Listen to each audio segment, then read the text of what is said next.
the chickens. My name is Christy. I work as an instructor at a university. I teach mostly writing classes. I teach basic writing classes, composition classes. Matilda just laid an egg. And writing in the sciences, which is a lot of fun because I get to talk about dinosaurs sometimes in that class. And I also teach sustainability classes for the School of Global Environmental Sustainability.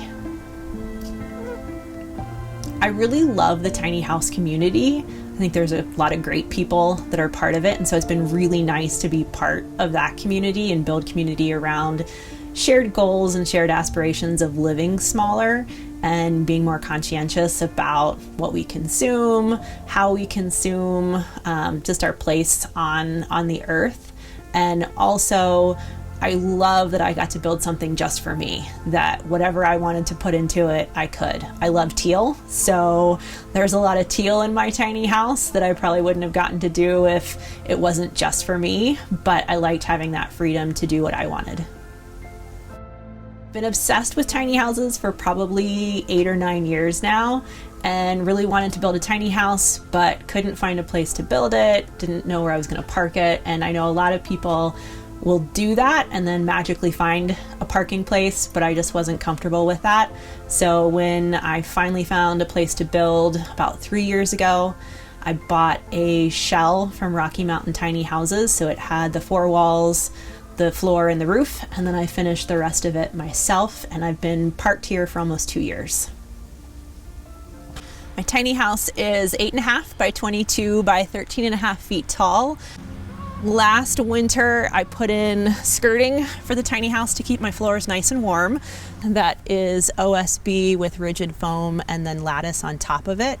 I have 2 40-pound propane tanks that fuel my water heater and my wall heater. My tiny house is parked in these amazing trees, which means I get a lot of wildlife and birds that come through. Put out a lot of bird feeders to attract more birds, and it just feels like a nice little haven in my tiny house. This is the front of my tiny house. I have an 8 by 8 deck that the property owner built for me when we moved the tiny house in here. Lots of plants and flowers because I'm obsessed with growing things. And then more bird feeders, a bird bath for more birds. I've got a great window right there that my cat sits in and likes to watch all of the birds through. And then this is one of my favorite pieces of furniture that I didn't want to get rid of when I left the tiny house. So I painted it and stained it so I could put it outside for another place for all of my flowers. And a fabulous place to sit. It's a lot of fun to come out here, especially in the fall when all of the birds are in the trees, and just hang out with the birds.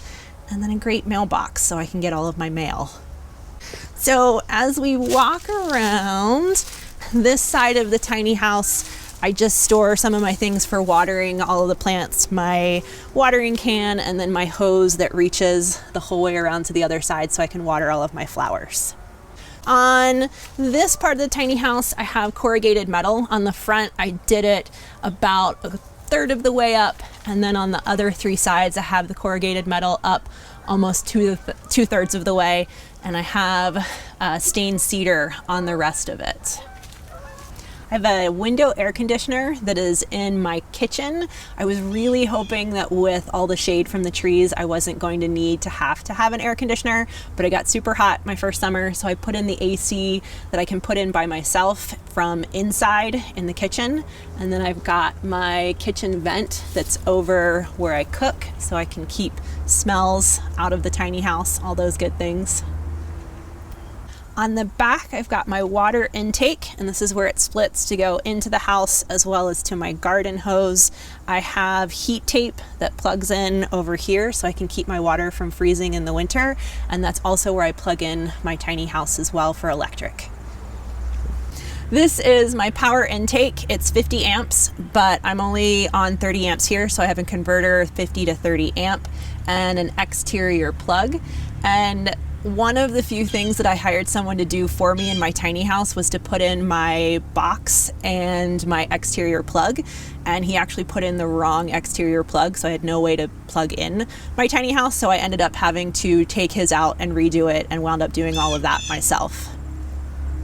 Back here I have more bird feeders, more room for the bird feeders, some hummingbird feeder, and then over there I've got a great big window that my cat can look out and see all the bird feeders and the birds. So when we moved the tiny house over here, I built it on the other side of the property, and we had to drive it in through here, through this space in between these two trees, and back it in between all of the other trees that were here. And the landowner did a really great job of backing in. We missed most of the branches and just got stuck in the mud for a little bit. I have no idea what this tree is, but they've got these awesome fruit on it. And in the spring, the flowers are incredible. It gets all kinds of bees and pollinators. Last year I had a container garden in front of the tiny house, and it was awesome for pollinators because they all hung out at this tree and then came over and pollinated my tomatoes. And it's a lot of fun to just be nestled inside of all of these trees, kind of like a little woods for my tiny house. So my tiny house cost around $38,000. That was with the shell, having it delivered, and then all the work that I did myself. I've put a little bit more money in since I built it. I put on the skirting and built the awning, but when I initially finished, it was right around $38,000. My parking spot is a pretty amazing deal. I pay $250 a month plus utilities, which is water and electric. I have full RV hookups. They had a travel trailer here before, so I have all of the hookups and ultimately just pay for that. And utilities run somewhere between $30 to $50 a month. All right, let's go inside and take a look.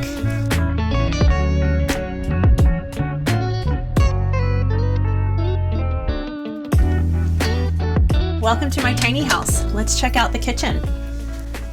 I like to say my kitchen is about 14 square feet of kitchen. I have about 7 feet, just a little bit over 7 feet of counter space. I don't like to cook, but I do batch cook every weekend, so it's enough space to be able to do that.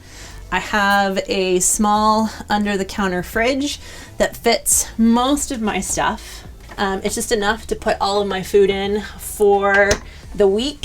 I've got enough space to keep my blueberries for oatmeal in the morning, which is important. I've got a great light switch right here.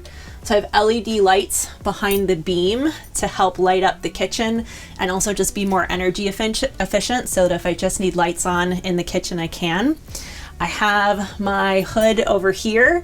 I have a small induction cooktop, just one burner. That's enough for me. I keep that in this cupboard along with my mason jars. So when I do my cooking, everything goes into mason jars for the week.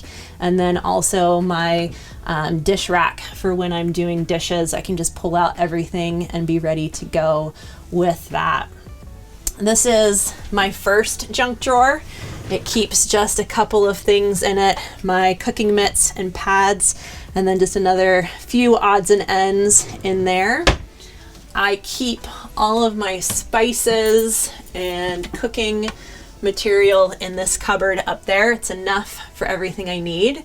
And then I have all of my Polish pottery on top of my cabinet that my family has gotten me because my dad's side of the family is Polish. I have my smacznego sign, which is basically the same as bon appetit in Polish.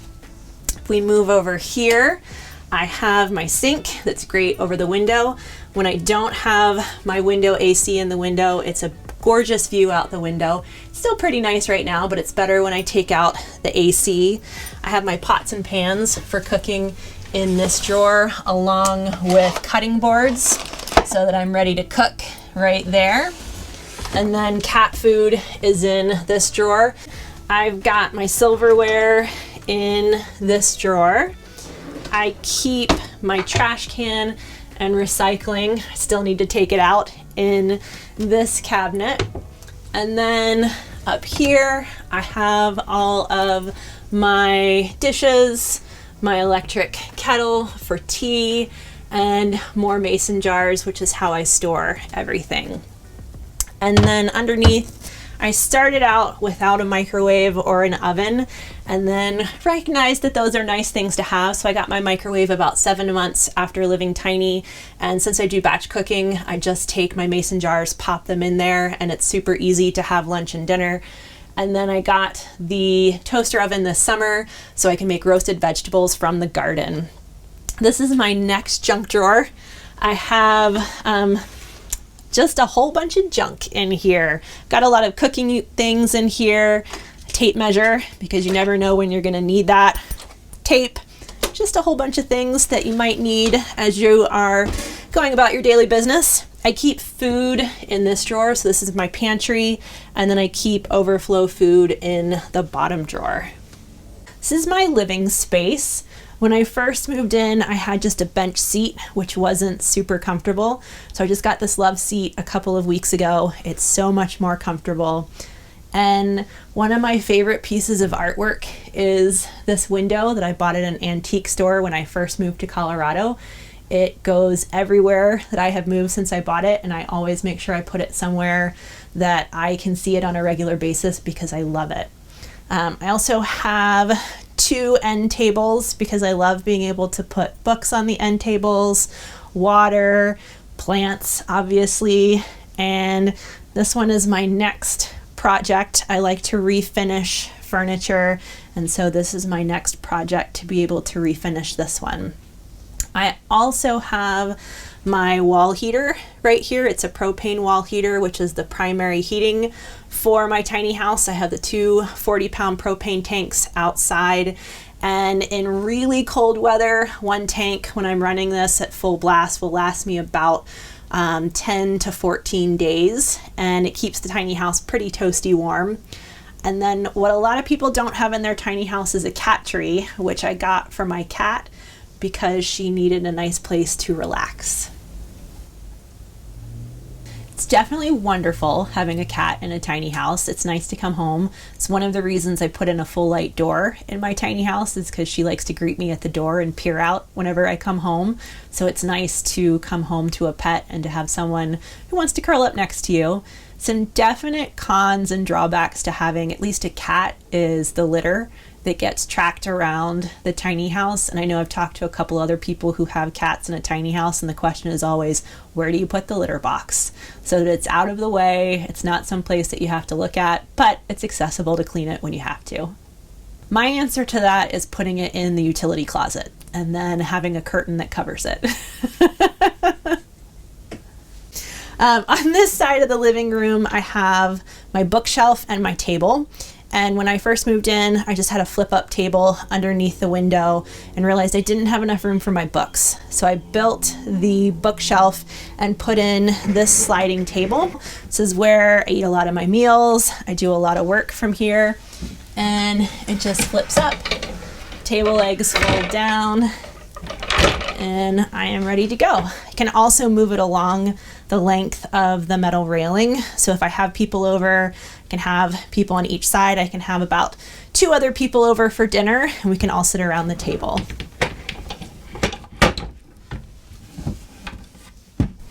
So over my kitchen, I have my storage loft, and to get to the storage loft, I just have to move my ladder from my bedroom loft, and then I can get up and access everything that's up in the storage loft. It's never fun when your cat is in the way.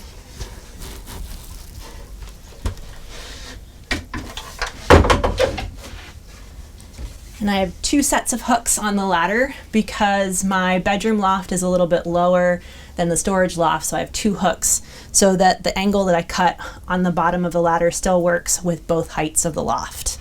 So up in my storage loft, I've got a great chair that I like to sit in and read sometimes. And the cat loves to come up here and join me, and we will snuggle up in the chair. It's really great being up in the trees. I can see a lot of the birds out of the windows, and also just being around all of my plants up here too. And then I have another project that I just picked up that I want to refinish that is great for a plant stand and also keeping storage in it. I built kind of this little mini wall. I kind of call it a tiny wall for a tiny house, where I get to keep more books and more plants.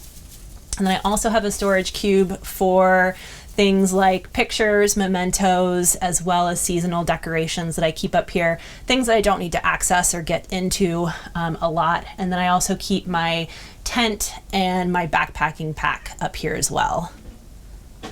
On this side of the house, I have my hallway with my closet, got the bathroom, and I have my bedroom loft. I also have my utility closet that has my propane hot water heater, the breaker box, and also the cat litter box, as well as some storage. And then this is my telephone table that my sister bought for me. It's one of my favorite pieces of furniture, and I wanted to make sure it came into the tiny house. It's also a great place to put plants. Before I built the tiny house, I had built a not square raised bed at the condo that I lived in, but didn't have any other building experience. I had done work with my dad when I was a kid, but that was more things like, here, I'll hold the hammer, pass you some nails. So this was the biggest project I've ever done with building. I decided to build it myself for a couple of reasons. Number one was cost. I talked to a couple of tiny house builders and just knew that I wasn't going to be able to afford what it was for them to build it. And also, I've always wanted to build my own house. It just sounded like a neat life goal to say, I built my house, and it took me almost exactly a year. So I got the shell at the end of November 1 year and finished almost a week early of 1 year from when I got the shell. So a couple of the challenges with the build is I've never built a house before. I've never done electrical, plumbing, anything. So it was just kind of staying ahead of myself of doing the research, a lot of YouTube videos, a lot of blog reading to think about what I needed to do next. The tiny house was often a disaster during the building process because I just wasn't quite as organized as I wanted to be because I didn't know what I was doing. But that was also part of the fun, was getting to do something new every day that I got in here. I think the most rewarding part of the build was when I actually got the windows in. Was probably the first most rewarding part because it looked like a house all of a sudden, not a box with holes. And then the first day that I moved in and actually slept in the house that I built was an incredible feeling. This is my hallway, which I know isn't typical in a tiny house, but it's super functional. Got a place to hang all of my coats when I come inside and hats, and then a place for all of my shoes, which is important when you're a runner, as well as when you're working out in the garden, a place to keep them out of the way.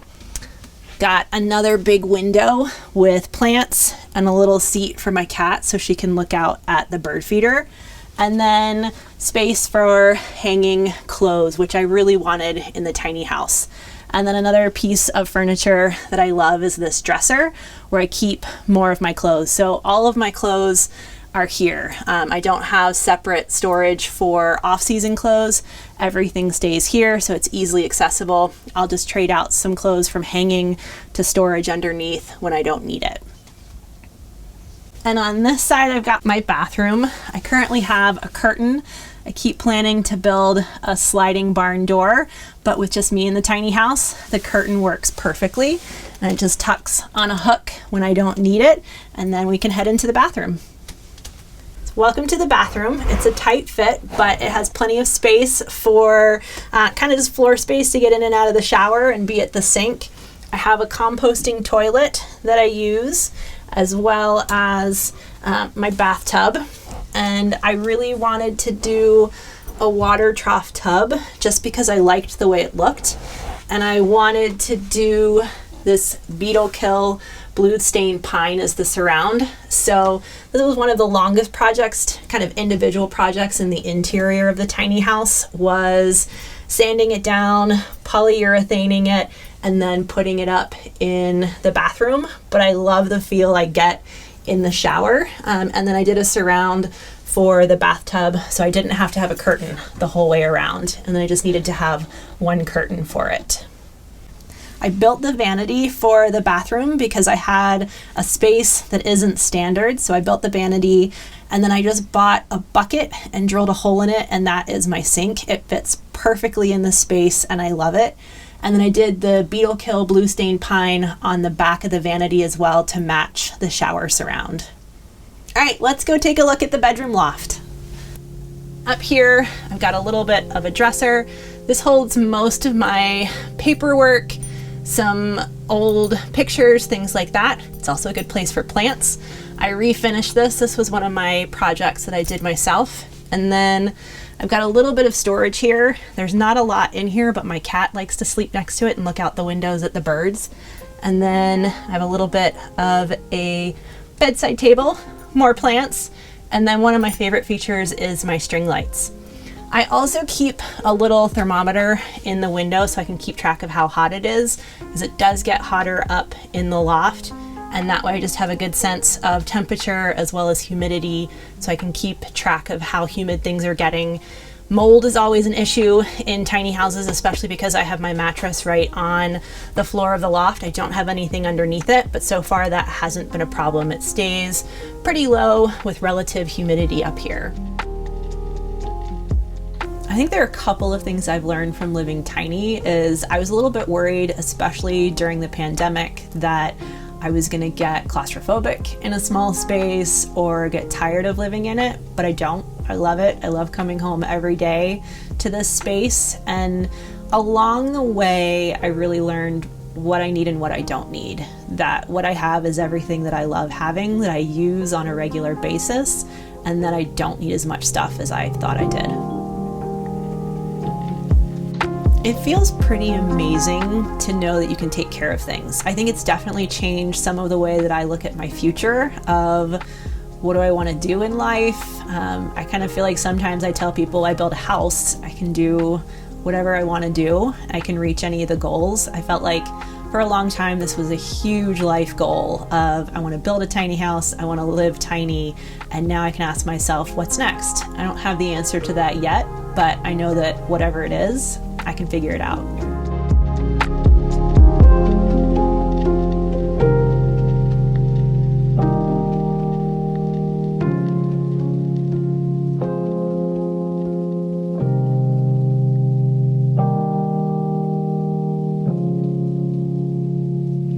Thank you for watching our video and for stopping by Tiny House Expedition. I'm Alexis. And I'm Christian. Don't forget to like, comment, and subscribe. And for more tiny home tours and stories, click the videos below. And join us on Instagram for bonus content, including face-to-face conversations with us. We hope to see you there. All right. Thanks, guys. Have a good one.